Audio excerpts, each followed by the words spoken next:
እንግሊዝ ፕሪሚየር ሊግ 28ኛ ሳምንት ጨዋታዎች ይከናወናሉ። ተጠባቂ ጨዋታዎች ናቸው የሚከናወኑት። በተመሳሳይ ሰዓት ብራይተን ከአርሰናል፣ ሲቲ ከኖቲንግሃም፣ አስቶን ቪላ ከቸልሲ 4:30 ላይ የሚጀምሩ ጨዋታዎች ናቸው። ኒውካስል ከማንቸስተር ዩናይትድ 5 ወይም 45 ደቂቃ ዘግይቶ የሚከናወን ጨዋታ ነው። ይህም ማለት እንግዲህ የመጀመሪያው አጋማሽ የነ አርሰናል የነ ሲቲ የነ ቸልሲ ጨዋታ አልቆ ነው የማንቸስተር ዩናይትድ ጨዋታ የሚጀምረውና ከሞላ ጎደል ጥሩ አጋጣሚ ነው። ተመሳሳይ ሰዓት ቢሆን አሁን ያስቸግር ነበረው ሁለቱም ቦታ ላይ ለመሆን። ቢያንስ ማንቸስተር ዩናይትድ ቢያንስ ከግማሽ በላይ ይተላለፋል የማንቸስተር ዩናይትድ። ያ ማለት ሰከንድ ሃፍ 45 ደቂቃ አለ። ከዛ ደግሞ አርሰናል ረፍት ሲወጣ የማንቸስተር ዩናይትድ ጨዋታ ይጀምራል 15 ደቂቃ። ስለዚህ በመሃል የሚያልፍ 25 ደቂቃ ሊያልፍ የሚችለው ማለት ነው። ምክንያቱም የሊጉ መሪ ስለሆነ አርሰናል ቢተላለፍ እንኳን ብለን ብናስብ እንደ ሁኔታው ግን ሁለቱም እየተቀያየሩ ይተላለፋሉ። ልክ ነው። ጥሩ ሆኗል። ተመሳሳይ ሰዓት ቢሆን ትንሽ የበለጠ አስቸጋሪ ይሆን ነበር። ተመሳሳይ ሰዓት አለመሆኑ ጥሩ አጋጣሚ ይመስለኛል። በነገራችን ላይ ፉልሃም ከዌስትሃምም ተመሳሳይ 4:30 ላይ ያለ ያው ስክሪናችን ላይ ዩቲዩብ ላይ ያላችሁ እንደምትመለከቱት ብራይተን ከአርሰናል፣ ማንቸስተር ሲቲ ከኖቲንግሃም፣ ፉልሃም ከዌስትሃም፣ አስቶን ቪላ ከቸልሲ 4:30 ላይ እንደዚሁም ማንቸስተር ዩናይትድ ከኒውካስል ጋር 5:15 ላይ ጨዋታውን በሴንት ጄምስ ፓርክ ስቴዲየም ያከናውናል። ኒውካስል የማንቸስተር ዩናይትድ ጨዋታ ቴክኒሻኖቻችን አልተቻሉም፣ እያዘመኑት ነው አይደል? በጣም እሺ፣ ቅድሚያ የምናደርገው የሊጉ መሪ የአርሰናልን ጉዳይ ይሆናል። ብራይተን ከአርሰናል የሚያደርጉት ጨዋታ በጉጉት የሚጠበቅ ጨዋታ ነው። ዘ ሲጉላስ በሚል ቅጽል ስም የሚታወቁት ብራይተኖች በእንግሊዝ እግር ኳስ ወደ ዋናው ዲቪዚዮን ከመጡ ወዲህ በአስደናቂ ብቃታቸው ብዙዎችን ያነጋገረ ቡድን ነው። ከግራሃም ፖተር እስከ ኦሎምፒክ ማርሴይ እስካመሩት ምርጡ አሰልጣኛቸው ጣሊያናዊው ምርጡ አሰልጣኝ ዲዘርቢ ድረስ አሁን ከማይታወቅ ክለብ ነው ያመጡት። ሴንት ፓውል ከሚባል ከጀርመን ክለብ ገና የ32 ዓመት ወጣት ተጫዋች ነው ያመጡት። ግን ይሄ ተጫዋችም ይህ አሰልጣኝም የሊጉ ወጣት አሰልጣኝም ቢሆንም እንኳን ነገር ግን እያሳየ ያለው አቋም በጣም የሚገርም ነው እና ፋውንዴሽኑ የብራይተን ጥሩ እንደሆነ ማሳያ ነው። ግራሃም ፖተር የሚሄዱ ዲዘርቢም መጡ፣ ሂውርዘርም መጡ፣ ያው ነው። ብራይተን አይቀየርም። አሰልጣኞች ተጫዋች ሊወጡ ሊገቡ ይችላሉ እና ይሄ ስትራክቸራሊ የሰሩት ነገር አስተማማኝ መሆኑን ማሳያ ይመስላል ብራይተን በሊጉ ለትልልቅ ቡድኖች ፈታኝ የሆነ ትልልቅ ቡድኖችን ጭምር የሚያሸንፍ ትልልቅ ቡድኖችን ጭምር ነጥብ የሚያስጥል ጠንካራ ቡድን ነው፣ የሚናቅ ቡድን አይደለም። ብራይተኖች ሰሞነኛ ብቃታቸው ጥሩ አልነበረም፣ ግን ባለፉት 2 ተከታታይ ጨዋታዎች ግን አገግመዋል። ባክ ቱ ባክ ዊን ያደረጉት ብሬንፎርድና ኖቲንግሃም ፎረስትን ድል አድርገው የመጡበት መንገድ በጣም አስደማሚ ነው ማለት ይቻላል። ግን ከዛ ከብሬንፎርድና ከኖቲንግሃሙ ጨዋታ በፊት ግን የነበራቸው አቋም ያን ያህል እዚህ ግባ የሚባል አልነበረም። ዘንድሮ እንደውም በሚጠበቁት ደረጃ አልሆኑም ብራይተኖች። ሊቨርፑል አሸንፏቸዋል ከሁለቱ ጨዋታ በፊት። ሊቨርፑል አሸንፏቸዋል። ብዙ ጨዋታዎች ላይ እየተቸገሩ የነበረ ቡድን ነው ብራይተን። አሁንም ያለው 11ኛ ደረጃ ላይ ነው፣ ግን 7ኛ ደረጃ ከሚገኘው ብሬንፎርድ የ6 ነጥብ ልዩነት ነው ያለው። ያ ማለት የዛሬውን ጨዋታ እና ቀጣይ ጨዋታ ቢያሸንፍና እነ ብሬንፎርድ ነጥብ ቢጥሉ ቢሸነፉ አሁንም የአውሮፓ ተስፋ አለው ማለት ነው። የቡድን ከብሬንፎርድ ጋር የ6 ነጥብ ልዩነት ነው ያለው። 100 የተዘጋ ድል የለውም። ግን እያሳዩ ያለው አቋም ባለፉት ጊዜያቶች የነበሩት አቋም የሚቀጥል ከሆነ ካልተሻሻለ ግን እንደ ባለፈው የባክ ቱ ባክ ዊን አይነት ድንቅ እንቅስቃሴ ማድረግ ካልቻለ አሁንም መሀል ሰፋሪ ነው የመጨረስ እድል ያለው ቡድን ይመስለኛል። አሁንም ስቲል የብራይተን ጉዳይ የመሀል ሰፋሪ ይመስላል። የአውሮፓም ጉዳይ ይከብደዋል። የመውረድ ያለመውረድ ጉዳይም አያሳስበውም። ምክንያቱም በጊዜ ነጥብ ሰብስቧል። 37 ነጥብ አካባቢ ያለው በእንግሊዝ ፕሪሚየር ሊግ ለመትረፍ 40 ነጥብ ካገኘ በቂ ነው። ስለዚህ በሚቀጥሉት 9-8 ጨዋታዎች ከዛ በላይ ነጥብ ያገኛሉ ትገምታለህ ብራይተን ካለው አቋም አንጻርና የወራጅ ቀጠናው የማያሰጋውም ወደ አውሮፓ ለመምጣት የሚቸገር ይመስላል። መሀል ሰፋሪ ሆኖ የሚያጠናቅቅ ቡድን ይመስላል። ግን ስቲል ግን አሁንም የአውሮፓ ተስፋው የተሻለ ወይም ጥሩ እድል ያለው ይመስላል 6 ነጥብ ልዩነት ከመኖሩ ጋር ተያይዞ ይሄ ቡድን በዛሬው ጨዋታ ላይ ለአርሰናል ፈተና ይሆንበታል ተብሎ ከሚጠበቀው ጉዳይ መካከል የአርሰናል ጥንካሬ ተብሎ የሚታሰበው የቆመ ኳስ ጎሎቹ ናቸው አይደል? አርሰናል በዘንድሮው ውድድር ዓመት በጣም ጠንካራ ጎኑ የቆመ ኳስ የማስቆጠር ሂደቱ ነው። ልክ ነው። በእንግሊዝ ፕሪሚየር ሊግ በዚህ ውድድር ዓመት ከቆመ ኳስ ጥቂት ጎል ያስተናገረው ቡድን ብራይተን ነው። 5 ጎሎች ብቻ ነው ያስተናገደው።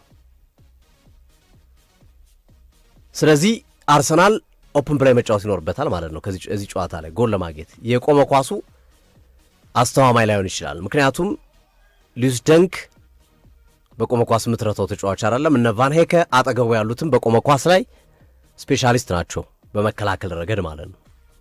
ኢቭን በማጥቃትም ሉዊስ ደንክ ብዙ ጊዜ ለብራይተን ጎል ሲያስቆጥር ነው ያለን። ግን ዝሮ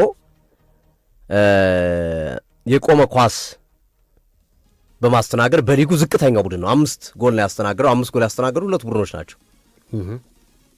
ካስተናገራቸው 5 ጎሎች ግን አንዱ አርሰናል ላይ ያስቆጠረበት ኤሚሬትስ ላይ ብራይተን ላይ አንዱን ራሱ አርሰናል ላይ ያስቆጠረበት ይሄ ቡድን። ስለ ቆመ ኳስ ካነሳን አይቀር የተወሰነ ነገር ብንል ደስ ይለኛል። የወልቭሱ አሰልጣኝ የብራይተኑ አሰልጣኝ ፋቢያን ሂርዘር የትናንትና ጋዜጣዊ መግለጫቸው ሙሉ በሙሉ ያተኮረው የቆመ ኳስ ላይ ነበር። ስለ ቡድናቸው ጉዳት፣ ስለ ሌሎች ነገሮች አጭር ሀሳብ ነው የሰጡት። በብዛት ያተኮሩበትና የተናገሩት ሀሳብ ግን ስለ ቆመ ኳስ ነበር። አንዱ ካነሱት ነገር መካከል አርሰናል የማዕዘን ምት ሲያገኝ ስፔሻሊ ደግሞ እየመራ ካገኘ የማዕዘን ምት ለመምታት 1 ደቂቃ ይገልብሃል አሉ። እንደኛ አይነት ቡድን ፖሰስ አድርጎ መጫወት የሚፈልግ ቶሎ ማጥቃት የሚፈልግ ቡድንን ሞራል የሚገል ነው እንዲህ አይነት ሂደት ብሎ አነሱ። ቃል በቃል ያነሱት 1 ደቂቃ አርሰናል ያበክናል። የማዕዘን ምት ሲያሻግር በትንሹ 1 ደቂቃ ያባክናል። ይህ ደግሞ እንደኛ አይነት መጫወት የሚፈልግ ቡድንን በቃ ያቀዘቅዛል፣ ሙድ ይሰብራል። ሁለተኛው ስለ ብሎኪንግ ነው ያነሱት። የብሎኪንግ ጉዳይ በትልቁ መነጋገሪያ ሆኗል። ራሳቸው አርነ ስሎትም ሀሳብ ሰጥተውበታል። አሁን ላይ የቆመ ኳስ ጉዳይ ነው መነጋገሪያ ሆነው በአውሮፓ መድረክ ማለት ነው። እና አርነ ስሎት ምንድነው ያሉት? በፊኖርድ በነበረኝና በሆላንድ በነበረኝ የአሰልጣኝነት ዘመን በፍጹም ግብ ጠባቂ አይከለልም። ብሎክ ማድረግ መዝጋቱን በሰውነት አችልም።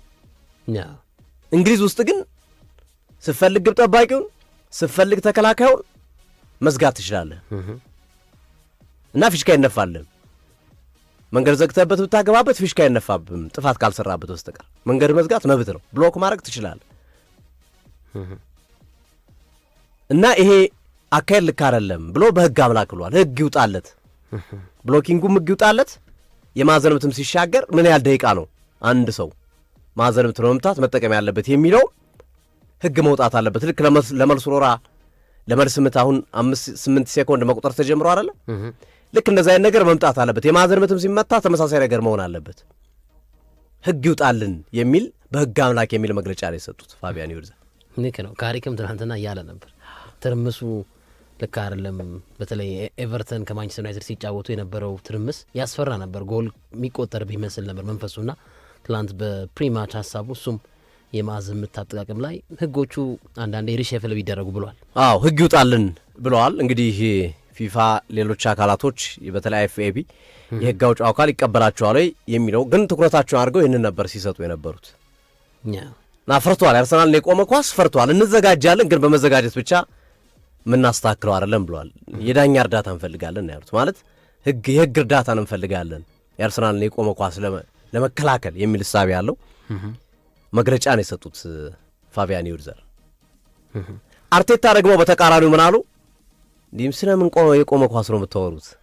ዲመች አስቆጠርን በቆመ ኳስ ትንሽ ጎል ከሆነ ያስቆጠር ነው ከምጠብቀው በታች ነው በቆመ ኳስ እያገኘ ነው ያለው ጎል ነው ያሉት።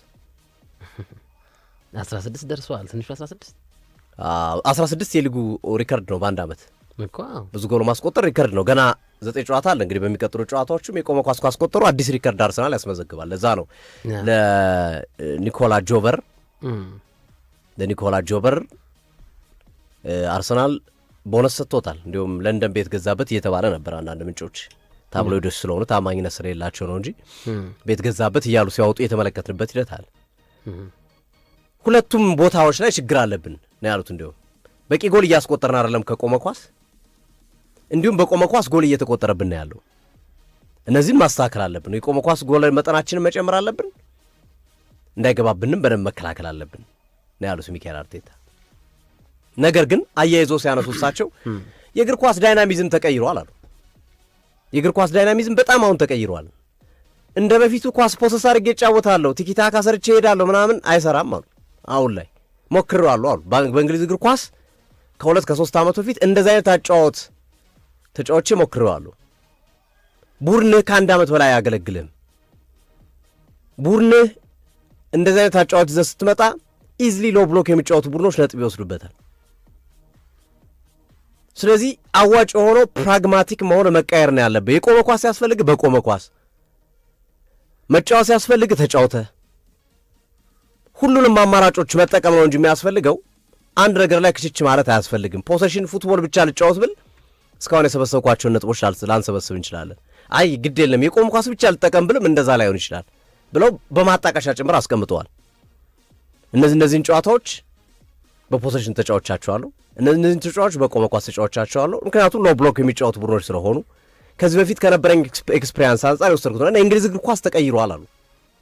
ከዛ በኋላ እርሳቸው ያን አስተያየት ከሰጡ በኋላ በእርግጥም ተቀይሯል የእንግሊዝ እግር ኳስ። ሆነን ለመናገር በዘንድሮ ውድድር ዓመት በእንግሊዝ ፕሪሚየር ሊግ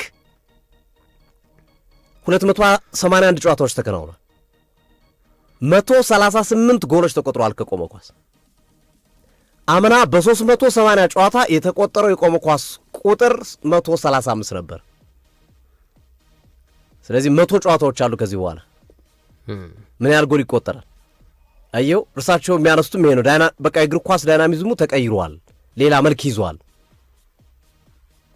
በተለያየ መንገድ ነው ጨዋታውን ማከናወን የሚችል ማድረግ የሚገባ ብሏል። በተመሳሳይ ጋርዲዮላም አንስቷል። የቆመ ኳስ ነገር አሳሳቢ ነው፣ ግን አርሰናል በቆመ ኳስ ስላሸነፈ እኔም ብችል ማድረግ የምፈልገው ስለሆነ ሊወቀስ አይገባውም ነው ያሉት ጋርዲዮላ። አዎ ደግፋለሁ የአርነ ስሎትን ሐሳብ። ግብ ጠባቂ ብሎክ መደረግ የለበትም፣ ተጫዋቾችን ብሎክ አድርገህ ጎል ማስቆጠር የለብም። ግን የቆመ ኳስ አንዱ የመጫወቻ መንገድ ነው፣ የማግቢያ መንገድ ነው። አርሰናል ይህንን ስፔሻላይዝ በማድረጉ ሊወቀስ ሳይሆን ሊደነቅ ነው የሚገባው የሚል ሐሳባቸውን ሰጥቷል። እንግዲህ ካላቸው ፉክክር አንጻር ያላቸውን ፉክክር ያው ከአርቴታም ጋር ያላቸው ጓደኝነትም ስላለ ላለማስቀየም ነው ወይስ ሪያሊቲ ያለው አስተያየት ነው? እሱን እንግዲህ የምንመለከት ይሆናል። ግን እንዲህ አይነት ሀሳብ ሰጥተዋል። የቆመ ኳስ ጉዳይ አሁን መነጋገር ይሆናል። ስፔሻሊ ደግሞ አርሰናል ከቸልሲ በነበራቸው ጨዋታ ላይ 3ቱም የቆመ ኳሶች መቆጠራቸው፣ 2 ኦውን ጎል መቆጠራቸውን መሰረት በማድረግ በርካታ ትችቶች ሲስተናገሩ ነበር። እነ ያያ ቱሬ እንዴት አይነት እግር ኳስ ነው እየተመለከትን ያለ? የደርቢ ጨዋታ እንደዚህ አይነት መልክ ይኑረው በ3 የቆመ ኳስ ጎሎች ኦውን ጎሎች ብለው ወቀሳቸውን ሲያስቀምጡ ነበር። ሌሎቹም ቀጥለዋል፣ ሀሳባቸውን ሰጥተዋል። ብዙዎች የእንግሊዝ ፕሪሚየር ሊግ ሳቢነትን ተወዳጅነትን የሚያጠፋ ያጨዋቱ መንገድ እያየን ነው፣ ሁሉም ጥንቃቄ እያደረገ ነው የሚል ሀሳባቸውን ያስቀምጡበት ሂደት አለና የቆመ ኳስ ጉዳይ በእንግሊዝ እግር ኳስ ውስጥ ትልቁ መወያያ ጉዳይ ሆኗል። ምክንያቱ ደግሞ አይ ቲንክ አርሰናል ይመስለኛል በዋነኝነት። ግን የአርሰናል ብቻ ሳይሆን የሊጉን ባህሪ ግን መቀየሩን ቅድም በጠቀስኳቸው ቁጥሮች ማረጋገጥ እፈልጋለሁ። ግን ሶፊ ምንድን ነው አይኖ የዋንጫ ጥማት ያለበት ቡድን ነው አርሰናል። በየትኛውም ቴክኒክ እና ሜትድ ዋንጫውን የግሉ ቢያደርግ ደጋፊው ሳትስፋይድ ይሆናል፣ ጥያቄ የለውም። ግን አሁን እንደ ትልቅ ቡድን አርሰናል ያስቆጠራቸው ጎሎች ከኦፕን ፕሌይ እና ከሴት ፒስ ሲነጻጸር የሴት ፒሱ ከፍ ይላል፣ ጥያቄ የለውም። 16 ደርሷል። እና አሁን ሌሎች ክለቦችን በፕሪሚየር ሊጉ ሪከርድ የሆኑ ክለቦችን ስትመለከት አሁን የምጠራው ኦልደሃምን ወይ ዌስት ብሮም አልቢዮንን የምጠራው ሌሎች ትልልቅ ቡድኖች እንደዚህ አይነት መገለጫ አልነበራቸውም። እና አይ ቲንክ የስኮልስን ማስተያየት ከዚህ መነጨ ይመስለኛል። ስኮልስ የዘንድሮ ዓመት የሊጉ አሸናፊ ባይኖር መርጣለሁ ብሏል። እና እኔ አሁን የኔ ግምት ሌስተር ሲቲ እና ማንቸስተር ዩናይትድ ባለፉት ከ2010 ጀምሮ በፕሪሚየር ሊጉ በተደረጉ ጨዋታዎች ላይ ዝቅተኛ ነጥብ ሰብስበው ዋንጫ ያነሱ ክለቦች ናቸው። 81 እና 80 አይ ቲንክ ካልተሳሳትኩኝ። እና ምናልባት ሌስተር ሲቲ እና ዩናይትድ ዩናይትድም 2010-11 ሲያነሳ እንደዛ ነው። እና አሁን አይ ቲንክ ከ10 ዘወረስት ዋንጫ ከተወሰደባቸው ነጥቦች ወደ 6 ወደ 7 ዩናይትድ ነበሩ። አንድ የወጣ መረጃ ነበረ ካልተሳሳትኩኝ፣ ሼር አድርገነው አንዱ ማስታወሳለሁ። ልክ ነው። ራሱ ስኮልስ ባነሳው ሀሳብ የመነጨ ነው እንደነበር አስታውሳለሁ። ልክ ነው። እና አሁን ከዚህ በኋላ የሚፈጠሩ ጨዋታዎችን አብረን የምንመለከት ይሆናል። ግን አሉቲ አሁን ስላነሳው በኋላ ላይችን ሀሳብ መጨረሻ ላይ መደምደሚያ ያደርጋታለሁ ብዬ አስቤ ነበር። ግን ችግር የለውም ካነሳው አይቀር እንቀጥለው። አንድ ቁጥር ልንገርህና አሁን አርሰናል ላይ የሚነሱ ጩኸቶች አሉ። የቆመ ኳስ የሚጫወት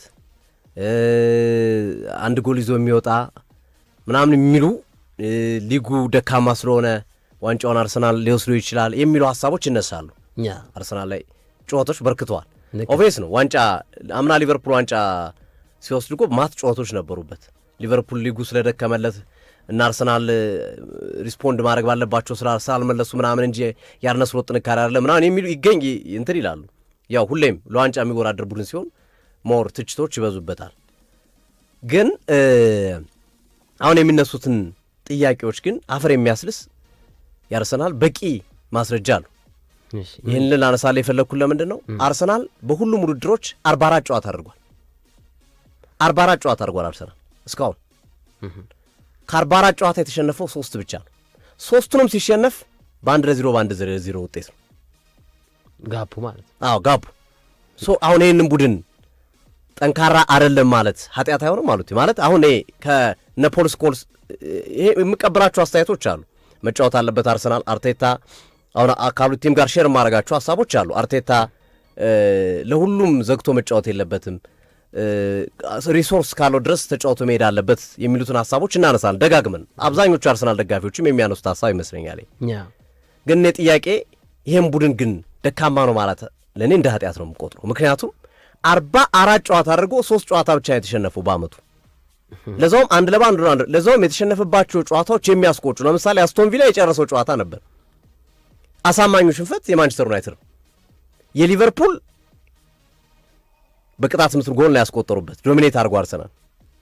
የማንቸስተር ዩናይትድ ነው አሳማኙ ሞር ከሁሉም ማለት ነው ብዬ የማምነው አርሰናል ዘንድሮ ካስተናገራቸው ሽንፈቶች። በዛ ልክ አርሰናል መጥፎ ቡድን ነው እንዲህ ነው የሚሉት የነ ፖል ስኮልስ እና ሌሎች አስተያየቶች ይገዛል አሉት። ኖ እኔ አሁን ደካማ ነው አላልኩም። አርሰናል ደካማ ነው አላልኩም። ግን ሚክስድ የሆነ የጎል ምንጭን ተደራሽ ማድረግ አለበት ነው አሁን። አይ እኔ አጠቃላይ እኔ አንተ እንደዛ ትላለህ እያልኩ ሳይሆን የሚዲያው አጠቃላይ ኖይዙ አሁን ጩኸቱን ስትመለከተውና የአርሰናልን ውጤታማን ስትመለከት አይገናኝም። አይደለም እሱ አይ ለምን የሚለው ጥያቄ የሚያስነሳ ጉዳይ አይደለም። ይሄ ልክ ነው። አንዳንድ የሚሰጡ አስተያየቶች ከተቀናቃኝነት መንፈስ ስኮልስ የቀድሞ የማንቸስተር ተጫዋች ነው ኔጌቲቭ የሆነ ኦፒኒየን ቢያንጸባርቅ በተጋጣሚና ከነበራችሁ ደርቢ አንጻር የነበረ ነገር ነው እንጂ በአራቱም ግንባር ስትመለከተው እኮ አርሰናል አሁን ኤፍኤ ካፕ አሁን ቀጣይ ማንስፊልድ የሚያገኘው ቀጣይ ሊቨርኩሰን እንደሚያልፍ ታውቀዋል። ሊቨርኩሰን ነው ቀጣይ ቻምፒየንስ ሊግ ሊቨርኩሰን ነው። ፕሪሚየር ሊግ ላይ መሪ ነው። ስትመለከተው እኮ የአርሰናል ውጤት እኮ ደካማ ነው አትልም። ደካማ ነው አይደለም እንዴ ጠንካራ ነው። መጨረሻ ዓመት ላይ ተገመግመዋል። ልክ ነው አይደለም ብለህ ተገመግመዋል እንጂ እስካሁን የሄደበት ርቀትማ አጓጊ ነው። ከዚህ ቀደም ለአራት ዋንጫዎች ሲጫወት አልተመለከት ነው ማለት በቅርብ ዓመታት ግን በአራቱም መንገዶች ላይ አሪፍ ነገር እያስመለከተ ያለ ቡድን ነው። ግን ከዛ አኳያ ምንድን ነው አሁን አንዳንድ ጥያቄዎች የሚነሱበት ነገር ምንድን ነው? አሁን ቼልሲን ገጠመ አርሰናል። ቼልሲን ሲገጥም ሳንቶስ በቀይ ካርድ ወጣ። ሳንቶስ ማን ነው እንትና ፔድሮ ኔቶ ወጣ።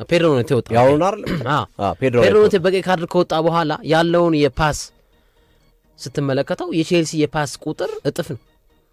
ጭራሽ አርሰናል የወጣበት ይመስላል።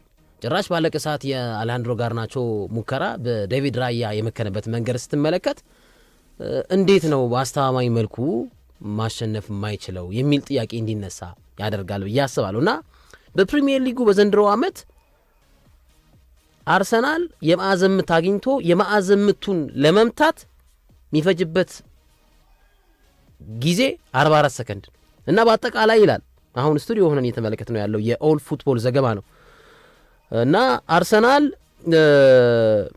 እስካሁን ድረስ በጨዋታ ይላል በጨዋታ የሚሰጡ የማዕዘን ምቶችን ለመጠቀም ወይም ለማሻማት የፈጀባቸው ደቂቃዎች በአንድ ጨዋታ ማለት ነው 4 ደቂቃ ከ18 ሰከንድ በአንድ ጨዋታ። አሁን አንድ ኮርና ሲሰጥ አርሰናል ያንን ኮርና ዲክላን ራይስም ሳካም ለማሻማት ምን ያህል ሰከንድ ይፈጅባቸዋል? 44 ሰከንድ በአንድ ኮርና ነው ያልኩ። ስለዚህ 44 ሰከንድን በ10 ኮርና ብታባዛው 44 ሰከንድን በ12 ኮርና ብታባዛው በእያንዳንዱ ኮርና አርሰናል 44 ሰከንዶችን ዲሌ ያደርጋል። which means ይላል አቬሬጅሊ በአንድ ጨዋታ አርሰናል በጨዋታው ውስጥ ኮርናን ለመምታት 4 ደቂቃ ከ18 ሰከንድ ዲሌ ያደርገዋል። ይሄ ማለት እስካሁን በተደረጉ የዘንድሮ ዓመት የ28 ሳምንታት ጉዞ ውስጥ አርሰናል 2 ሰዓት ወስዷል ኮርና ለመምታት በአጠቃላይ ማለት በሁሉም ጨዋታዎች ከመጀመሪያው ሳምንት አንስተ ከማንቸስተር ዩናይትዱ የመጀመሪያ ሳምንት አንስተ እስከ ላስት ዊክ እስከነበረው የቼልሲ ጨዋታ ላይ የነበሩ ኮርናዎችን አርሰናል ለመምታት ተደምረው 2 ሰዓት ይወስድባቸዋል እና በአንድ ኮርና 44 ሰከንድ በአንድ ጨዋታ 4 ደቂቃ ከ18 ሰከንድ እና ይሄ አግባብነት የለውም። ትርምሶቹ ግፊያው ተው ዘርበል ምናምን የሚሉ አይነት ነገሮች ለተጋጣሚ ክለቦች እንደ ኔጌቲቭ ሳይድ ለአርሰናል ደግሞ እንደ በጎ ነት እየተጠቀሰ ነው ይላል። ይሄ እንግዲህ እኛ ኬትም አላመጣ ነው። ሂርዘርም የተናገሩት እኮ ነው። እርሳቸውም እኮ ብሏል። ጨምሮ ምንድን ነው ያሉት?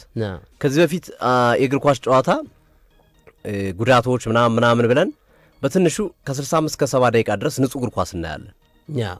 አሁን ግን በአርሰናል ምክንያት 55 ደቂቃ አካባቢ ነው የምናየው እግር ኳስ ብሏል። ከ55 እስከ 60 ደቂቃ ነው የምናየው እግር ኳስን የምናይበትን መጠን ቀንሶታል ብሎ በዚህ ማስረጃ ቅድም እያነሳ ነው ነበር። 1 ደቂቃ በአንድ ማዕዘን ምት ያባክናሉ ብሎ ነው ያነሱት። ትክክለኛ በህግ አምላክ ያሉትም ይህንን ማስረጃ መሰረት አድርገው ለዛ እና ይሄ ብዙ ነው። ትክክል ነው። ከጀመርኩት ነገር አንጻር ተጨማሪ ነገሮች ለመጨመር ያላሉት በብራይተን በኩል የጉዳት ዜናዎች የሉም። አብዛኞቹ ተጫዋቾቻቸው ለዚህ ጨዋታ ዝግጁ ናቸው። ያሲን አያሪ ከ1 ወር ጉዳቶች በኋላ ተመልሷል። አዳም ዌብስተር ብቻ በዛሬው ጨዋታ ላይ አይደርስም። እንደዚሁም ስቴፋን ሲማክስ ብዙም ያን ያህል በቡድን ውስጥ ተጽዕኖ ፈጣሪ ተጫዋቾች አይደሉም፣ ምናልባት ዌብስተር ካልሆነ። ዳኒ ውልቤክ በተከታታይ ጨዋታዎች ጎል አግብቷል። ሁለቱንም ባሸነፉበት ጨዋታ ላይ በብራይተን ማሊያ ለሁለተኛ ተከታታይ ጊዜ ባለ 2 አሃዝ ጎሎችን ማስቆጠር ችሏል። 10ኛ ጎል ነው ማስቆጠር የቻለው በዚህ ውድድር ዓመት። ይህም እንግዲህ ለዳኒ ውልቤክ አሪፍ የውድድር ዓመት እንደሆነ ይታወቃል። የቀድሞ አርሰናል ተጫዋች ነው ዳኒ ውልቤክ። ዛሬስ ሊቀጣቸው ይችላሉ የሚለው አብረን የምንመለከተው ጉዳይ ነው የሚሆነው። ለኦፕታ በሰጠው ግምት መሰረት ለአርሰናል 56% ሰጥቷል፣ ለብራይተን 22% ሰጥቷል የማሸነፍ እድልን። ሁለቱ ቡድኖች ባለፉት ካረጓቸው 4 ጨዋታዎች በተለይ የሊግ መሪ በገጠሙባቸው 4 ጨዋታዎች ማለት ነው የሊግ መሪ የሆነውን ቡድን በገጠሙባቸው 4 ጨዋታዎች ሁለቱን አሸንፏል። ግን ሁለቱንም ያሸነፉት ሻምፒዮን ከሆኑ በኋላ ነው። ቡድኖቹ ሊቨርፑልና ሲቲን ያሸነፏቸው ቡድኖች ኦልሬዲ ሻምፒዮን ከሆኑ በኋላ ነው ያሸነፉት፣ ካረጋገጡ በኋላ ማለት ነው። ከአርሰናል ጋር የመጀመሪያ 3 የፕሪሚየር ሊግ ግንኙነታቸውን ሁለቱን አሸንፈውታል። አርሰናል በመጀመሪያ 3 በተከታታይ በተገኙበት 3 ሁለቱንም ኤሚሬትስ ላይ ነው ያሸነፏቸው። ግን ባለፉት 5 ተከታታይ ጨዋታዎች ግን ብራይተን አርሰናልን ማሸነፍ አልቻለም። በአጠቃላይ 11 ጨዋታ አድርገዋል። 2ቱን ብራይተን አሸንፏል፣ 3ቱን አቻ ወጥተዋል። 6 ጊዜ አርሰናል አሸንፈዋል በሁለቱ ቡድን ግንኙነት። አርሰናል ወደ ኢታር ከማምራቱ በፊት ከዚህ በኋላ አርሰናል አወይ የሚወጣው ኢታር ነው። ከዚህ በኋላ ማለት በፕሪሚየር ሊጉ ማለት ነው። ዌስትሃምስ በፕሪሚየር ሊጉ ከዌስትሃም በኋላ ነው ከለንደን የሚወጣው። ከለንደን የሚወጣው የዌስትሃም አዌይ ነው። ከለንደን የሚወጣው ኤግዛክትሊ ኢታር ላይ ብቻ ነው። አብዛኞቹ ጨዋታ ለንደንና ኤሚሬትስ ነው የሚያደርገው። ፓላስም ለንደን ነው። ሌላውን በቃ ብራይተን ነው በቃ ወይ ከለንደን የሚወጣው። ሌላ ምን ጨዋታ የለውም። ልክ ነው። ሌላው በሜዳው ነው። ሌሎቹ ለንደን ላይ ያሉ ፓላስም ለንደን ነው፣ ደቡብ ለንደን ነው። ኤቨርተንም ሆም ነው። ኤቨርተን ሆም ነው ተው እንጂ። አርሰናል ሆም ነው ኤቨርተን። ከለንደን ከዚህ በኋላ አይወጣም አርሰናል። ዛሬ ብቻ ነው የመጨረሻው ለንደን ጨዋታው በፕሪሚየር ሊጉ ማለት ነው። ከዛ በኋላ በኢታድ ነው የሚከናወነው። ኢታድ ላይ ያለው ጨዋታ ብቻ ነው የሚቀረው። ስለዚህ ትልቅ አድቫንቴጅ ነው። ጉልበት ከመቆጠብ አንጻር ጉዞ ምናምን ብዙ ይቆጥባል እና በፕሪሚየር ሊጉ ከኢታድ በፊት የሚደረግ የመጨረሻ ጨዋታው ነው ለንደን ላይ ማን ነው ከለንደን ውጪ። ይህንን ደጋፊዎች ኖቲስ እንዲያደርጉት ነው። እንግዲህ ለ22 ዓመታት የቆየ ዋንጫ ራብ አለ። በነገራችን ላይ ዘንድሮ በእንግሊዝ ፕሪሚየር ሊግ አርሰናል አወይ ጥሩ አይደለም አይደለ? ግን ካሉት ክለቦች አርሰናል የተሻለ ነው። ስቲል መጥፎም ነው። አምና በጣም አሪፍ ነበር አወይ ፎርሙ አርሰናል። የዘንድሮው ግን ትንሽ ደከም ይላል። ግን ስቲል የተሻለው ቡድን አርሰናል ነው። ከአወይ ሂደው ብዙ ነጥብ ከሰበሰቡ ቡድኖች አርሰናል በ5 የተሻለ ነው። በ5 ጨዋታዎች ከሌሎች ቡድኖች። በእርግጥ ሞልኒውና እንደዚሁም ጂቴክ ስቴዲየም ላይ በተቀጣጣይ ባለፈው ነጥብ ጥለዋል። በዛሬው ጨዋታ ላይ ሚካኤል አርቴታ ሮቴሽን ሊጠቀሙ ይችላሉ። ለምን በተወሰነ መንገድ አንደኛው ግራ መስመር ላይ ሂንካፔን አሳርፈው ካላፊዮርን የመጠቀም እድል እንዳላቸው እየተነገረ ነው ያለው የሚመጣጠኑ ተጫዋች ስለሆኑ ማለት ነው። ሌላኛው የዲክላን ራይስ ጉዳይ ራይስና ሀቨርዝ ሂደዋል። በነገራችን ላይ ራይስና ሀቨርዝ ወደ ሳውዝ ኮስት አምርተዋል ተብሏል። ግን ይሰለፋሉ አይሰለፉም፣ ተቀያሪ ወንበር ነው የሚቀመጡት አይደለም የሚለው ከዛው የሚወሰን ነው የሚሆነው። አብረው ግን ሂደዋል። በጨዋታው ላይ የሉም የተባሉት ቤን ዋይት፣ ማርቲን ኦዲጋርድ እና ያው የሚታወቀው ሚካኤል ሜሪኖ ናቸው ሶስቱ። ሌሎቹ በሙሉ አብረው ሂደዋል ተብሏል። ስለዚህ ዲክላን ራይስ ሙሉ 90 ደቂቃ ነው የሚጫወተው አይታወቅም። ከሀቨርዝ ሙሉ 90 ደቂቃ ነው የሚጫወተው አይታወቅም። ግን በዚህ ሂደት ውስጥ ሮቴሽኖች ይኖራሉ። ለምሳሌ ራይስ ሰከንድ ሃፍ እንዲገባ ከፈለጉ ወይም ለጨዋታው ብቁ ካልሆነላቸው አብሯቸውን ቢጓዝ እንኳን ኖርጋርድ ሊጠቀሙ ይችላል ተብሎ ይጠበቃል። ከሀቨርዝ የ10 ቁጥር ሚና ሊይዝ ይችላል ይዜን ረፍት ለመስጠት በሚደረግ እንቅስቃሴ ምናልባት ነው። ግን ይሄ የሚሆን አይመስለኝም። ይዜን የሚነኩት አይመስለኝም። ምክንያቱም በቂ ጨዋታ አላረገም በውድድር አመቱ። የኮሬሽ የማይነካ ተጫዋች ነው። ማዱኬ በሳካም በፍጹም የሚታሰብ አይደለም እንዲህ አይነት ጨዋታ ላይ። ማርቲኔሊ ግን ሊገባ ይችላል በትሮሳርድ። ሁለቱ ተከታታይ ጨዋታዎች ጥሩ አልነበሩም የትሮሳርድ። የቼልሲውም ጨዋታ ጥሩ አልነበረው፣ ከቼልሲ በፊትም የነበረው ጨዋታ ከቶተንሃም ጋርም ቢሆን እና እነሱን ታሳቢ ያደረጉ ለውጦች ሊኖሩ ይችላሉ። የተወሰነ 1 2 3 ሮቴሽኖች ሊኖሩ ይችላሉ። የእሁዱ ጨዋታ ላይ የማነው የቅዳሜን የእሁዱ የኤፍኤ ካፕ ጨዋታ ላይ 100% ነው የሚቀይሩት፣ እሱ ጥያቄ የለውም። ይሄኛውም ጨዋታ ላይ ግን የተወሰነ ሮቴሽን ረፍት የሚፈልጉ ተጫዋች ስላሉ ሊሰጡ የሚችሉበት እድል እንዳለ የመረጃ ምንጮች እየጠቀሱ ይገኛሉ። አርሰናል ባለፉት 14 ጨዋታዎች ከሜዳ ውጪ ባረጋቸው ጨዋታዎች ማለት ነው በ6ቱ ጨዋታ ከ2 በላይ ጎል አስቆጥሯል። አወይ ለዛ ነው አወይ ፎርሙ የቅርብ ጊዜ አወይ ፎርሙ በጣም አሪፍ ነው። ከታህሳስ ወር በኋላ ያለው የሜዳ ውጪ ፎርሙ በጣም ጥሩ ነው፣ ተስተካክሏል። ከታህሳስ በፊት በሜዳው ሁሉንም ጨዋታ አሸነፈው። አንድ ጨዋታ ብቻ ነበር የተሸነፈው ማንቸስተር ዩናይትድ። አንዳቻ ሁለታቻ አንድ ሽንፈት ነበር ያስተናገደው እና የሆም ፎርሙ በጣም አስተማማኝ ነበር። አወይ ግን ይቸገር ነበረ እስከ ኖቨምበር ዲሴምበር ድረስ። አሁን ላይ ግን ባለፉት ተከታታይ ጨዋታዎች እንዲያውም በአቨሬጅ ከ2 ጎል በላይ እያስቆጠረ ነው የሚገኘው አርሰናል ከሜዳ ውጪ።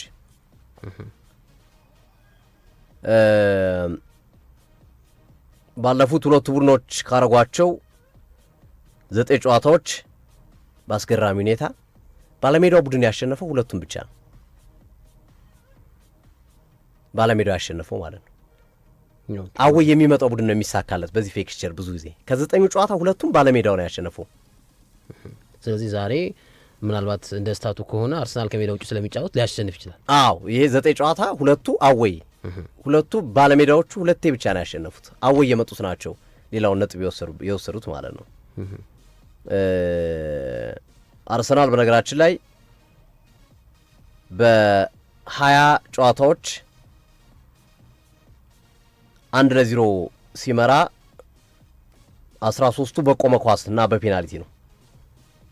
ከ20 ጨዋታዎች 13ቱን ሲመራ አርሰናል ከ20 13ቱን በቆመ ኳስ ነው። ወይ በፔናልቲ ነው ወይ ከማዕዘን ምት በተሻገረው ወይ በቅጣት ምት ኳስ በተቆጠረ ጎል ነው። ያው ሰሞኑንም ስንገልጸው ነበረ 9 ጨዋታ በቆመ ኳስ አርሰናል አሸንፏል። የመጨረሻ የማሸነፊያው ጎል 9 ጊዜ በቆመ ኳስ አሸንፏል። የማንቸስተር ዩናይትድን ክብረ ወሰን ወስዶታል። 2012-13 ማንቸስተር ዩናይትድ 8 ጊዜ በቆመ ኳስ አሸንፎ ነበረ። ኦኬ ያን ክብረ ወሰን ሰብሮታል አርሰናል። የኮሬሽ አዌይ ፎርሙ በጣም በጣም ተሻሽሏል። በ7 ጨዋታ 6 ጎሎች ላይ ተሳትፏል። 5 ጎል 1 አሲስት አድርጓል። ስለዚህ ከዚህ አንጻር ዛሬ ተመራጭ ተጫዋች የመሆን እድል ያለው ምንም ጥያቄ የለውም። የኮሬሽ እንደሚሆን ምንም ጥያቄ የለውም። ዛሬ ሲሪየስ ቡድናቸውን ይዞ የመግባት እድሉ ሰፊ ነው። እንዴ ግድ ነው ታዲያ፣ ምክንያቱም እሑድ ረፍት ነው። ለብዙዎቹ ተጫዋቾች ረፍት መስጠት ይችላሉ። ኤፍኤ ካፑ አንደኛ ደካማ ቡድን ነው፣ ሁለተኛ ቢሸነፉና ቢወጡም እንኳን የሚያስከፋ አይደለም። በእርግጥ ማንስፊልድ ነው። አሁንም እድላቸውን እየሞከሩ መሄድ ሊኖርባቸው ይችላል። ግን ያሉት ተጫዋቾች በቂ ናቸው። ሁለተኛ የቡድኑ ተቀያሪ ተጫዋቾች ማንስፊልድን ለማሸነፍ ከበቂ በላይ ናቸው። ከዛ ሊቨርኩሰን ነው ያላቸው። ምናልባት ሊቨርኩሰንን ቀድመ ጨዋታውን ልገል የምችልበት እድል ይኖራል ጠንካራ ከሆን። ከዛው ሜዳው ላይ ሄደህ 2-0 3-0 አሸንፈው ከመጣ ሜዳ ላይ ዘና ብለህ ትጫወታለህ። ከዛ ቀጥሎ የካራባው ካፕ ፍጻሜ ጨዋታ ነው። 7 ቀን ረፍት አለ ነው 5 ቀን ረፍት አለ በመሃል በሊቨርኩሰን የመልስ ጨዋታና በካራባው ካፕ ፍጻሜ ጨዋታ መካከል። ስለዚህ ገለ ከመጣ ቀድመህ ተጫዋቾችን ሌላ ስራ እንዲሰሩ ወይም ደግሞ በምትፈልገው ቅር መሰረት ስራ እንዲሰሩ ለማከናወን የሚችልበትን አጋጣሚ መፍጠር ትችላለህ። በእርግጥ 5 ቀን በቂ ነው። 1 ቀን ቢያርፉ 2 ቀን ትሬኒንግ ቢሰሩ ለጨዋታው በደንብ አድርጎ 5 ቀን ከበቂ በላይ ነው ሬዲ ለመሆን ለአንድ ጨዋታ።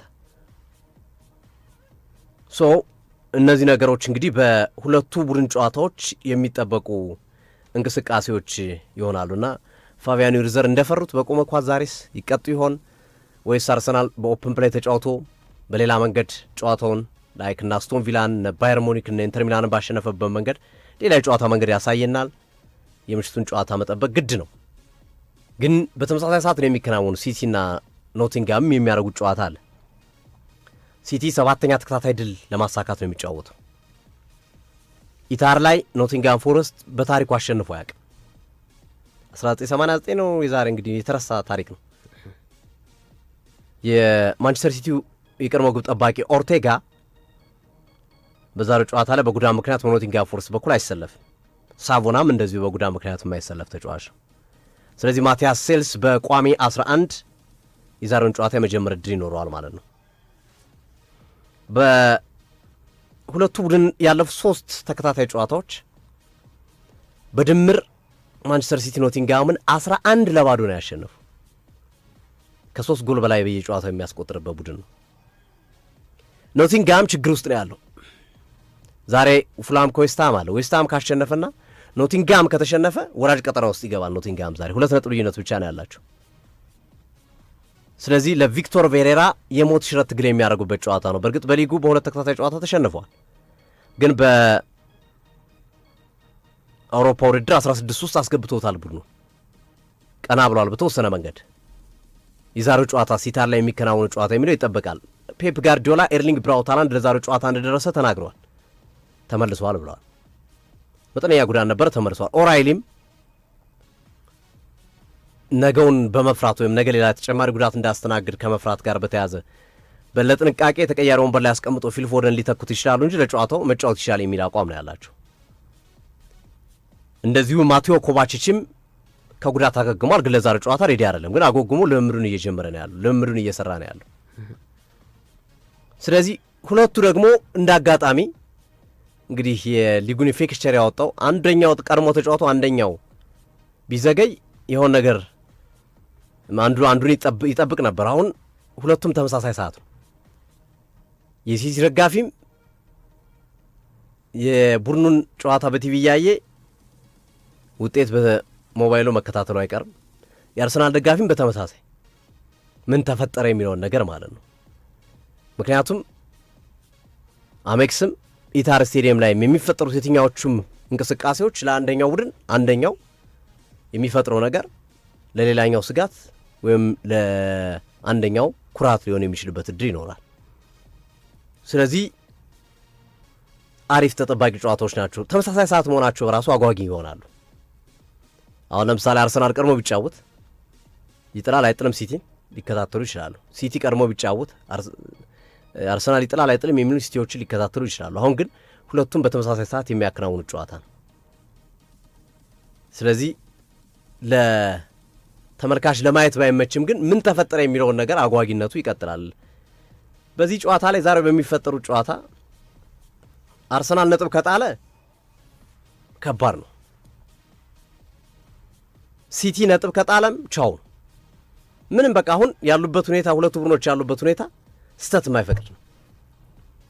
የማይፈቅድ ነው። ሲቲም ነጥብ ከጣለ ከተሸነፈ አርሰናል ወይ 8 ነጥብ ያደርገዋል ወይ 7 ነጥብ ያደርገዋል። አርሰናል ከዛ በኋላ ኢታር ተሸንፎ እንኳን ሌላ አንድ ጨዋታ ቢሸነፍ እንኳን ዋንጫውን ይበላል። ስለዚህ ኦልሞስት በቃ ቻው አይደል? 8 ነጥብ ከሆነም ተመሳሳይ ነገር ሊፈጠር ይችላል። በተመሳሳይ ሲቲ አሸንፎ አርሰናል ከተሸነፈ የነጥብ ልዩነቱ ወደ 2 ይጠባል። ሲቲ አንድ ተስተካካይ ጨዋታ አለው።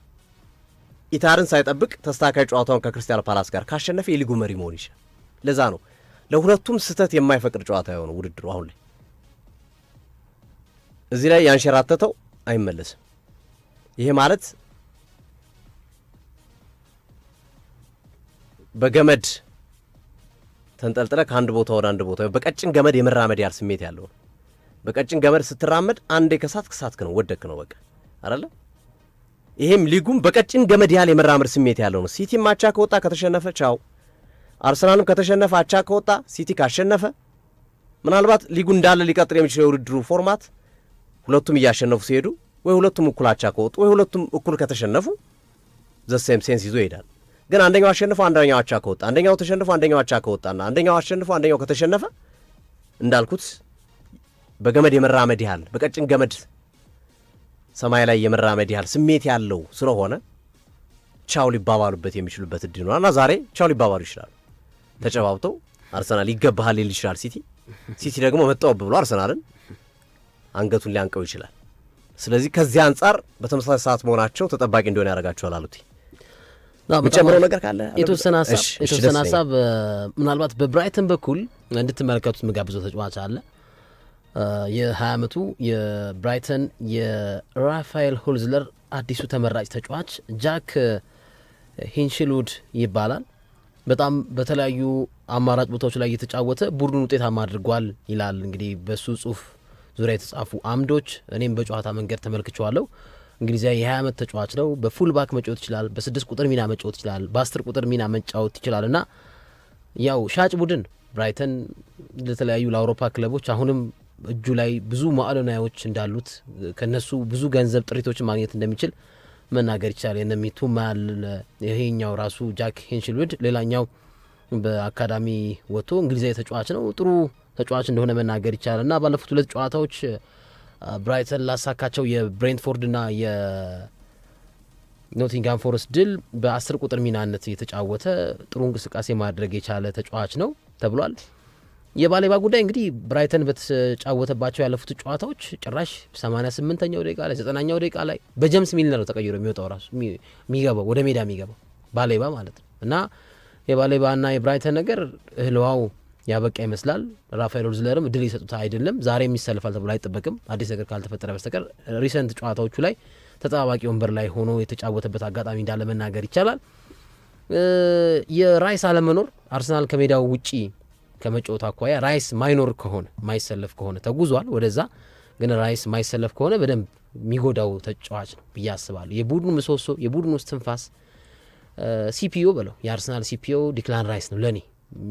አርም ባንዱ ማጥለቅ ይገባዋል ብዬ አስባለሁ እና ማይገባ ከሆነ የሱን ቦታ በተመለከተ አዌ ማች በአሜክስ ስቴዲየም ከመደረጉ አኳያ ምናልባት አርሰናል ሊጎዳ ይችላል። ግን የሚሰለፍ ከሆነ ደግሞ በደንብ ግልጋሎቱ ሜዳ ላይ ልንመለከተው እንችላለን ብዬ አስባለሁ። ሲቲ ያው የሃላንድ መመለስ በደንብ ጥቅም ይሰጠዋል ብዬ አስባለሁ። በዘንድሮ ዓመት የመጀመሪያው የሲቲ ግራውንዱ ጨዋታ ላይ ማንቸስተር ሲቲ ማሸነፍ የማይገባውን ጨዋታ ነው ያሸነፍ። የቅዳሜ ምሳ ሰዓት መርሃ ግብር 2-1 የተጠናቀቀ ጨዋታ ነበርና በዛ ጨዋታ ላይ ብዙዎች አይገባውም ሲቲ አቻ ሊወጣ ወይም ደግሞ ሽንፈት ሊያስተናግድ ይገባል የሚሉ ሀሳቦች ሲንዘረዘሩ ነበር። ምናልባት ፔፕ በሊድሱም ጨዋታ ተመልክተነዋል፣ የነበራቸውን ክፍተቶች ተመልክተናል እና አይገባቸውም እያል ነበር ግን አሸንፈዋል። ጥሩ 3 ነጥብ ወስደዋል። ስለዚህ የምሽቱ ጨዋታ በጣም ተጠባቂ ይሆናል። የሲቲ ሆም መሆኑ አድቫንቴጅ ይኖረዋል። ሃላንድ መመለሱ ሌላ አዲሽናል ፓኬጅ ነው። አርሰናል ያለ ራይስ የሚጫወት ከሆነ ይቸግራል። ግን ዛሬ በደንብ ከኦፕን ፕሌይ የቲሙን ክሬቲቪቲ የሚፈልግ ጨዋታ ይመስላል ብዬ አስባለሁ እና ራፋኤል ሆልዝለርም ተናግረውታል። ሚዱ ዋና ነው። የዛሬው ጨዋታ ላይ አማካኝ መስመር ላይ የሚወሰጡ ብልጫ ወሳኝ ነው። ብራይተን ከወሰደብህ ከባድ ነው። ሶ የአርሰናል አማካኝ መስመር በጣም አለርት መሆን አለበት ዛሬ ከሌሎቹ ቦታዎች በተሻለ። እውነት ነው። ምክንያቱም ሚዱ ላይ ኳስ ከያዙብህ አመለጡ ነው። ቀኝ ላይ ሚቱማ፣ ግራ ላይ ሚንቴ ነው ያሉት፣ ከፊት ዳኒ ዌልቤክ ነው ያሉት። ከመጡብህ በጣም ከባድ ነው። አስቸጋሪ ተጫዋቾች ናቸው እና ሚዱን ነው ኮንትሮል ማድረግ ያለባቸው። በተለይ ዙቢሜንዲ ዛሬ ብዙ ስራ ይጠብቀዋል። ራይስ ከገባ ራይስ ኢዜም በተመሳሳይ ፊዚካሊ ይሄ ፊዚካል አፒራንሱ ራሱ ኢዜ ጥሩ ስለሆነ አማካኙን ዶሚኔት ለማድረግ ጥሩ አማራጭ ሊሆን ይችላል ብዬ አስባለሁ እና ወሳኝ ነው። የነ ሂንሽልውድ የነ ኢቨን ቫን ሄከ እኮ ወደ አማካኙ ገብቶ እነ ሂንሽልውድን ሲያግዝ እንመለከተዋለን። ሞር ወደ ሚዱ ነው የሚገባው ከተከላካዩ ይልቅ። የተከላካይ መስመር ተጫዋች ነው ግን ባሌባ፣ ሂንሽልውድ አሁን ያሲን አያሪ ድኖላቸዋል። በጣም ሚዳቸው በጣም ፈጣን ነው። ትናንት የተመለከትነው አይነት የአንድሪ ጎሜዝ አንሄል ጎሜዝ እና የዡዋ ጎሜዝ ጥምረት አይነት ያለው የአማካይ መስመር ነው የምንመለከተው። እዛ ቡድን ላይ በጣም ገት ያለው ተጫዋች አሉ፣ ፈጣን ተጫዋቾች አሉ፣ ቶሎ ቶሎ ኳስ የሚያስጥሉ ተጫዋቾች አሉ። አማካኛቸው ትልቁ ጥንካሬያቸው አማካኛቸው ላይ ነው። ፋቢያን ዩርዘር ልክ ነው። ስለዚህ እሱን የምንመለከት ይሆናል።